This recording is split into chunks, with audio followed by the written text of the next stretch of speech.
আসসালামু আলাইকুম, কেমন আছেন সবাই? আজকে আমার দিকে যদি দেখতেন তাহলে বুঝতেন খালি যে কি কষ্ট যে আমরা জন্য করছি। এটা মুরগি ধরার জন্য, দেশি মুরগি, ওটা আসলে বোঝানো সম্ভব না। মানে জান বাইরে হয়ে গেছে মুরগি ধরতে যাইয়া দৌড়াদৌড়ি করতে করতে করতে করতে এর অবস্থা কাহিল। নুরজান আরও কষ্ট হয়েছে, কারণ নুরজান এই জামা টামা পরে আবার দৌড়াদৌড়ি করতেছে অনেক বেশি। অনেক কষ্ট করে করছি। পরে আমি বললাম তাহলে একটু রেস্ট করো, তারপরে আমরা ভিডিওটা করবো না। এই জন্য ওই জায়গায় দাঁড়াইছে কতক্ষণ, বাতাস বাতাস ঠান্ডা হয়েছে, নাহলে দুজনের জান অবস্থা বেরিয়ে গেছিলো। এটা হচ্ছে একবারে আসল দেশি দেশি মুরগি। মুরগি। হুম, এটা কালার খুব সুন্দর, দেখছেন? সাদা খুব খৈলা খৈলা। সুন্দর, হ্যাঁ, খইসা কালার বলি এটা আমরা। খুবই সুন্দর লাগে আমার এই কালারটা। তো এটা আমাদের আসলে, এটা কিন্তু আমাদের নিজস্ব মুরগি। তা আমাদের আর মুরগি খাওয়ার মতো নাই আর কি। হুম, আর একটা এরকম মুরগি আছে, আর মানে একটা এখন ছোট, চারটে মুরগি আছে, চার রকমের কালার। এরকমেরই দুই রকমের আছে। মানে এরকম আর একটা আছে আর কি, বুঝছেন? তো এটা আমি, এটা যদি একটা থাকতো জীবনে এটা আমি খাইতাম না, মনে করেন খাইতে দিতাম, মনে লাগলে কিনে আনতাম। কেন? কারণ হচ্ছে এই কালারটা খুবই সুন্দর ভাই, দেখেন এটা কালারটা কত সুন্দর একটা কালার, তাই না? সুবহানাল্লাহ, দেখেন আমার অনেক পছন্দের কালার এটা মুরগির মধ্যে, বুঝতে পারছেন? এটা এরকম করে দেখা যায় না, কিন্তু কাছে নিলে একবার কবুতরের মতো লাগে, সুন্দর লাগে আমার এটা। তো এটা হচ্ছে নুরজাহান আজকে ফাহিমার জন্য করবে আর কি, ঝোল ঝোল রান্না করবে। ওই স্যার কী করো তুমি এটা বুঝাটার এই। কালারটা সুন্দর দেখছেন? হুম, আসো আসো। জানের অবস্থা কাহিল অবস্থা। আর রাস্তা কিন্তু বেশ ভালোই শুকনা, কারণ বৃষ্টি হয় নাই 2-3 দিন, কিন্তু এই যে রাস্তার মাঝখানে টলির ইয়াতে পানি জমে আছে, তো তো এটার উপর দিয়ে আবার যখন যায় টলি, তখন এই পানিগুলো আবার সিটে আসে। এই জন্য রাস্তাটা কাদা কাদা দেখা যায়, কিন্তু আসলে অন্য অন্য জায়গায় রাস্তা শুকনোই আর কি আপাতত। আবার বৃষ্টি হবে কি না সেটা তো জানি না, আল্লাহ পাক চাইলে আবার হবে। বাবা, খাইছে তো, দেখছেন? খেয়ালে আউলিয়া বেখেয়ালে দেউলিয়া। এই জায়গার থেকে পাড়া দিয়ে আমি পড়ে যাবো 10 টাকা দিয়ে। পানিটা কি সুন্দর কালার দেখেন। যাও যাও যাও, যাই রেডি করো।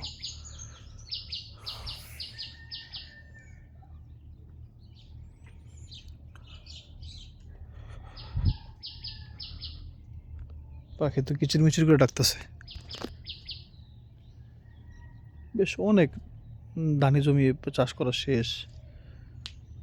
মানুষের এখন এই যে গ্রামে যত মানুষজন আছে যারা কাজ করে আর কি, মানে সবারই এখন একটা ইনকামের হচ্ছে আপনার, হ্যাঁ, যারা অনেক ভালো অবস্থায় আছে তারা ছাড়া খুবই কম পরিমাণ মানুষই গ্রামে একবারে উচ্চ পর্যায়ে আছে, যাদের কোনো কাজ করতে হয় না তেমন একটা। এছাড়া যারা আছে সবাই এখন একটা ইনকামের সোর্স হচ্ছে আপনার এই ধান, মানে রোপণ করা আর কি, সোজা কথায় ধান চাষ। মানে অন্যের জমিতে ধান জাস্ট দিনমজুর হিসেবে আপনার, আমাদের অঞ্চলে বলে বদলা, অনেকে বলে, অনেকের অঞ্চলে কামলা বলে, এই আর কি, বদলা দেওয়া বলে আমাদের অঞ্চলে। তো বদলা দিয়ে একটা ভালো ইনকাম হয়। প্রতিদিন আপনার একদিন ধান এরকম চাষ করে দিবে, রোপণ করবে, সেখানে হচ্ছে আপনার 800 টাকা 1000 টাকা খাওয়া দাওয়া সহ পায়। কষ্ট আছে অনেক। চলুন আপনাদেরকে আমাদের এই পাশের বাড়িটা একটু করে দিয়ে খেয়ে আসি। সম্ভবত যতটুকু শুনছি আমি, শুনে যদি খুশি হই নেই যে এইখানে নাকি একটা বাড়ি হবে এই জায়গাটায়। আমাদের ঘর কিন্তু ওই যে ওইটা, এটা কিন্তু আমাদের বাড়ি, ওই যে আমাদের বাড়ির পার আর কি। তো এইখানে নাকি আপনার একটা বাড়ি হবে। আল্লাহ না করুক যেন না হয়, অন্য জায়গায় করুক, কারণ ঘরের পাশে ঘর একদম পছন্দ না আমার। আর একেবারে পাশাপাশি ঘর থাকা উচিতও না, তাই না? ধরেন আপনি আপনার বাড়িতে আপনি আছেন, তাই না? চিন্তা করেন একবার, একটা চিন্তা করলে বুঝবেন।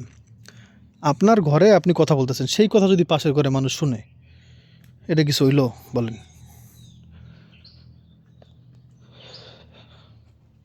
অথবা আপনি মনে করেন যে আপনার বাড়িতে থাকেন গ্রামে, একটু খোলামেলা পরিবেশ, তো আপনি সেখানে সবসময় একবারে জামা কাপড় সব ঠিকঠাক করে থাকতে হবে আপনার, যেটা খুবই কষ্টদায়ক ব্যাপার, কারণ পাশে মানুষজন আছে, তাই না?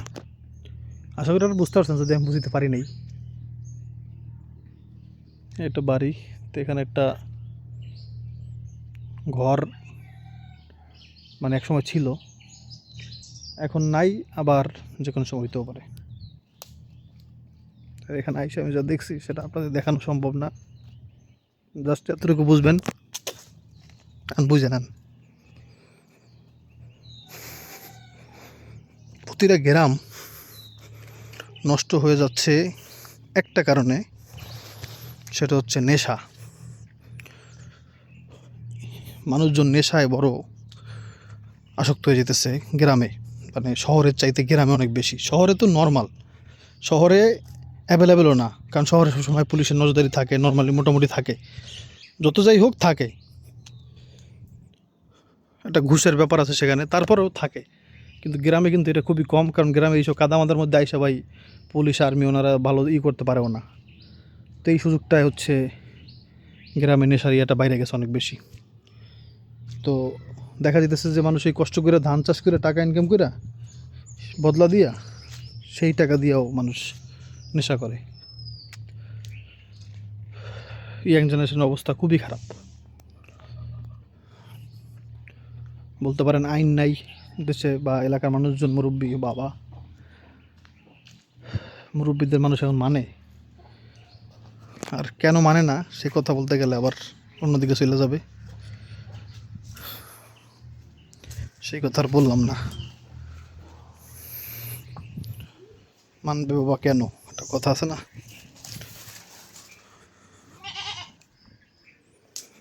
যাক, দেখি রান্নাটা শুরু করি। বউ বউ,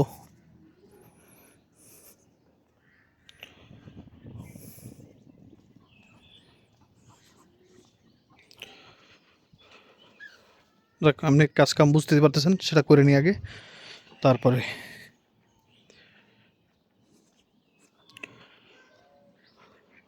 বডি আনছো? যাক, আল্লাহু আকবার। আইসা এক জিনিস দেখলাম, দেখে তো অবাক। প্রথম কথা হচ্ছে এখানে একটা পেঁপে ছিল গাছটাতে, এই যে এইমাত্র এটা পেঁপেটা ভাঙলামও, ভেঙে ফেললাম কোন দিকে বলতে পারতেছি না, ওই যে ওই জায়গায় ফেলছি। এই যে, তো চাইছিলাম যেটা কাইটে দিব, গাছটা কাইটে দিলে আবার হবে, কিন্তু পরে একটা টান দিয়ে দেখি এই যে ওমা, এই দেখেন ওইটা গোড়াই হয়ে গেছে, পয়সা গেছে, দেখছেন? কপালে আমার এই গাছ নাই, আল্লাহ জানে। পেঁপে গাছের কোনো পরিচর্যাই করতে পারতেছি না। তবে এটা পেঁপে গাছ আরও কয়েকটা আছে, সেগুলো একবার জাস্ট ছাইরা রেখে দিছি, একবার আমি আর কিছুই করবো না, থাকে থাকুক, না থাকে না থাকুক, মানে এগুলোর আমি যত্ন নিতে চাইছি বেশি, গেছে উল্টো দিকে হইয়া। তো এই জন্য যেগুলো আছে ওগুলো কোনো যত্নই এমন নিব না ইনশাআল্লাহ, আল্লাহ ভরসা। ফালায় রাখলে ভাই মানুষের দেখি যেরকম রান্নাঘরের পাশে, বিল্ডিংয়ের পাশে পেঁপে গাছ কী সুন্দর হইয়া বইরে থাকে, আমার কপাল হয় না। তো এই জন্য আমি একবার ওটা ধরবই না, আর আল্লাহ ভরসা একবার ধরবই না জাস্ট।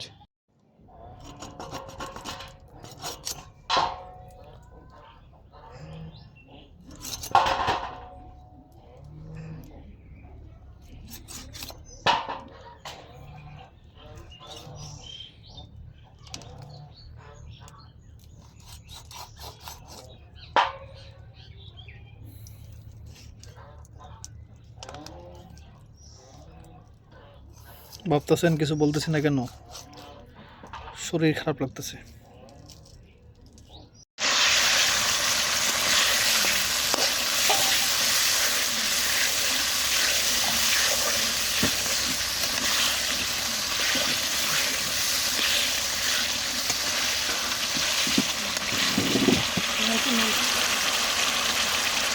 ও বড় বড় সাইজের, হ্যাঁ বড় বড় সাইজের আলুগুলো ভালো লাগে, আরও বড় হলে আরও ভালো হইতো। একটা আলুরে 2 ভাগ করে দেয় না, কলকাতায় এটা অনেক করে, আমাদের দেশে খুব কমই করে বড় বড় আলু, ওরা আবার বলে ধামসা আলু।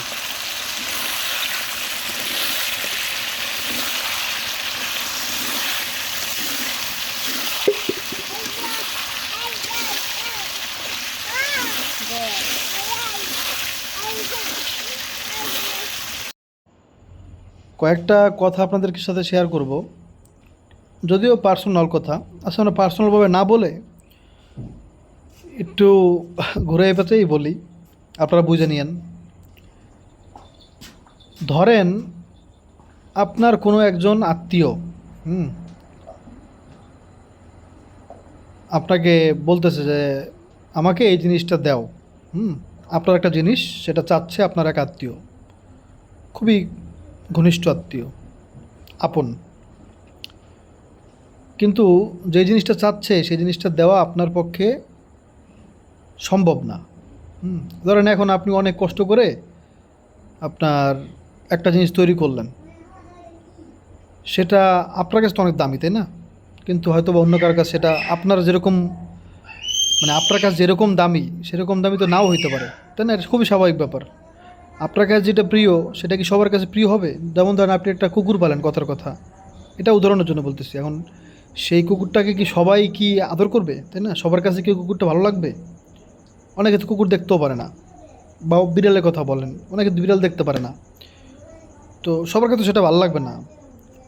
তার মানে হচ্ছে আপনার যেটা প্রিয় সেটা সবার কাছে প্রিয় নাও হইতে পারে। তো সে হয়তো মনে করতেছে যে এটা কোনো ব্যাপার, এটা কিছুই না, কিন্তু আপনার কাছে এটা অনেক কিছু। তা আপনি তাকে দিলেন না, যে না এটা তো দেওয়া যাবে না, আপনার দরকার অন্য কিছু নেন। হ্যাঁ, তো সে এ ব্যাপারে খুব রেগে গেল, কেন আমি চাইছি আমার দিল না আমার আত্মীয়। ওদিকে আপনি আবার তার কাছে কিছু চাইছেন, সে ওটা দেয়ই নেই, অনেক কিছু চাইছেন দেয় নাই, সেটা তার মনে নাই। কিন্তু আপনি যে তাকে একটা জিনিস দিতে পারেন নাই, উল্টা আপনি অফারও করছেন যে দরকার অন্য কিছু নেন, ওইটা বাদে। কিন্তু সে আপনাকে অফারও করে নাই, হ্যাঁ, যে তুমি এটা না নিয়ে ওইটা নাও, বা তোমার এই উপকারটা করতে পারলাম না কিন্তু এই উপকারটা করলাম, কিন্তু সে আপনার কোনো উপকারই করে নাই। কিন্তু আপনি তাকে অফার করছেন যে না দরকার হলে আপনি এইটার বদলে ওইটা নেন। তো তারপরও সে রাগ করতেছে। এমন কি রাগ করে সে বলল এক পর্যায়ে যে তোমার কোনো বিপদে আপদে আর আমরা আগে আসবো না। হ্যাঁ, বুঝতে পারতেছেন? আপনি তাকে একটা জিনিস দিতে পারেন নাই, মানে তার কি তার মন খুশি করতে পারেন নাই, সেজন্য সে ওই জিনিসের পরিবর্তে সে আপনার সাথে সম্পর্ক ভুলে গেল। আপনি যে তার সেই ঘনিষ্ঠ আত্মীয়, বললাম না যে আপনি যে তার আপন ঘনিষ্ঠ আত্মীয়, সে সেই সম্পর্ক ভুলে গেল কী কারণে? কোনো একটা জিনিসের কারণে। আপনি কিন্তু তাকে মানে বলেন নাই যে আপনি কিছুই দিবেন না, আপনি বলছেন যে ওইটার বদলে এইটা নেন। ওদিকে সে কিন্তু আপনার দেয় নাই কিছুই। হ্যাঁ, আপনি চাইছেন, আপনার মা নাই বাবা নাই, আপনি বিপদ আপদে পড়ে তাদের কাছে কোনো হেল্প চাইছেন, সেটা তারা করে নাই। কিন্তু আপনার কাছে কিছু চাইছে, আপনি সেটা দিতে পারেন না, কিন্তু তারপর আপনি আবার বলছেন যে না আপনি ওইটা না পারলেও আমি এইটা দিই, আপনি এটা নেন। সে বলতেছে না ওটা আমার লাগবে না, আমার ওইটাই লাগবে। হ্যাঁ, আপনি দিতে পারলেন না, সাথে সাথে সে সম্পর্ক ভুলে গেল। তো এই হচ্ছে অবস্থা আর কি। তবে আমি এই ব্যাপারে কোনো চিন্তা করতেছি না, আলহামদুলিল্লাহ। কারণ হচ্ছে আমি একটা গুণ আমার মধ্যে সবসময় ছিল, আলহামদুলিল্লাহ, হয়তো বা আমার মা বাবার দোয়ার কারণে, এটা অবশ্যই সেটাই হয়েছে, আমার মায়ের দোয়ার কারণেই আল্লাহ পাক দয়া করছেন। সেই গুণটা হচ্ছে, থাক এই গুণটার কথা না বলাই ভালো। আল্লাহ পাক একটা গুণ দিছে, এমনিতে তো মানে কি বলে যে বাজে অভ্যাস, বাজের গুণের কোনো অভাব নাই, কিন্তু একটা ভালো গুণ আছে, এটা আর বললাম না। তো আলহামদুলিল্লাহ, আল্লাহ পাকের উপর ভরসা সবসময়, আলহামদুলিল্লাহ। ইনশাআল্লাহ আমার বিপদে কারো থাকার দরকার নেই, আল্লাহই থাকবে ইনশাআল্লাহ, আর কারো লাগবেও না। দেখি এখন আল্লাহ পাকের সাহায্যের চাইতে কারো সাহায্য বড় হয়ে গেল কিনা, নাউজুবিল্লাহ। সবচেয়ে বড় কথা হচ্ছে যে আমি কি মানুষের ক্ষতি করছি, মানুষের উপকারে পাশে দাঁড়াইছি, নাকি তাদের থেকে ফিরে গেছি? আমার মন কেমন, তাই না? সেটা তো জানে একমাত্র আল্লাহ পাক। তো সেখানে আমি অন্য কেউ কে কী ভাবতেছে, কে কী মনে করতেছে, সেটা দেখার কোনো বিষয় না আসলে। আপনি নিজে কেমন, আমি নিজে কেমন, সেটা হচ্ছে জরুরি বিষয়।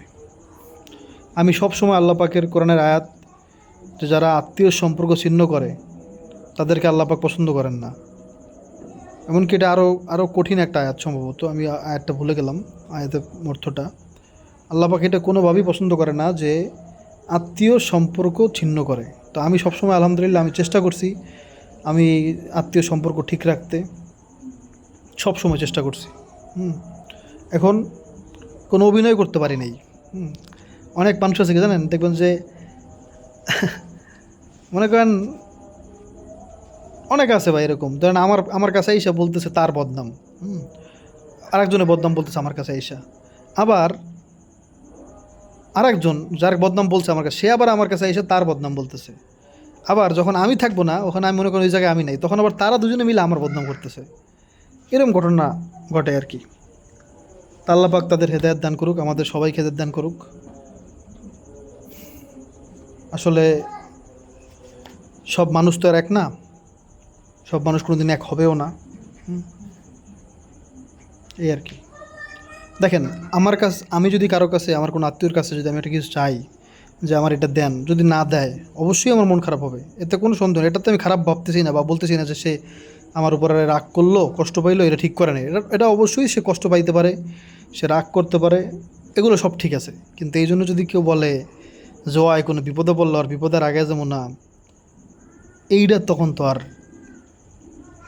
রাগের ব্যাপার থাকলো না, তখন হয়ে গেল কি সম্পর্ক ছিন্ন করা, তাই না? যাক, তবে আমি ধরে নিলাম যে সে রাগ করে এই কথাটা বলছে, অবশ্যই এটাই ধরে নিতে হবে। সবসময় পজিটিভ ভাবার চেষ্টা করতে হবে ইনশাআল্লাহ। তো এই হচ্ছে অবস্থা। আসলে আপনারা একটু দোয়া করেন, আল্লাহ পাক, আমি আপনাদের জন্য দোয়া করি আল্লাহ পাক আপনাদের বিপদে আপদে আমরা যেন সবাই আল্লাহ পাকের উপরে নির্ভর হইতে পারি, এমনকি আল্লাহ পাকের দয়ার, আল্লাহ পাকের রহমতের, আল্লাহ পাকের সাহায্যেরই আশা করি। অন্য কোনো কিছুর সাহায্য, অন্য কোনো কিছুর সহযোগিতা যেন আমরা আশাই না করি। এরকম ঈমান, এরকম ধৈর্য আল্লাহ পাক আমাদের দান করুক, আমিন। আপনারা একটু আমিন বললেন, এর চেয়ে বড় দোয়া দুনিয়াতে আর নাই। আল্লাহুম্মা আমিন। অনেক কষ্ট নিয়ে কথাগুলো বললাম, আসলে আমি সোজা বললাম না, কারণ হচ্ছে থাক, এই আর কি। ব্যাপারটা আমার জন্য খুবই কষ্টদায়ক ছিল, যেটা আমি সোজাসুজি বলতে পারলে আমার ভাল লাগতো, কিন্তু যেহেতু পার্সোনাল কথা, না বলাই ভালো। মানে মনে খুব কষ্ট পাইছি আর কি। যাক, আল্লাহ পাক দয়া করবেন ইনশাআল্লাহ। আসসালামু আলাইকুম।